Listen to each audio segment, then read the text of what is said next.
Hello, আসসালামু আলাইকুম।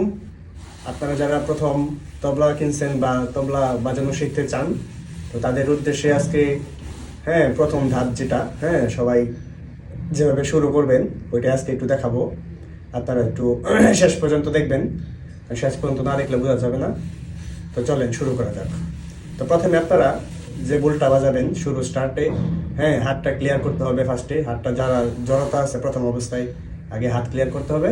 তো চলেন, তো প্রথমে আমরা বাজাবো ক এ এ। বিষয়টা বুঝতে বুঝতে হবে, ভালো করে দেখেন। ক এ এ, কটা হবে শুধু এক হাতে, বাম হাতে। আর ক এটা হবে তিন হাতে, তিন আঙ্গুলে। তে টে, তেটা হবে এক আঙ্গুলে। ক এ এ। এভাবে আপনার স্লোলি কতক্ষণ বাজাইতে হবে। ক এ ক এ এ।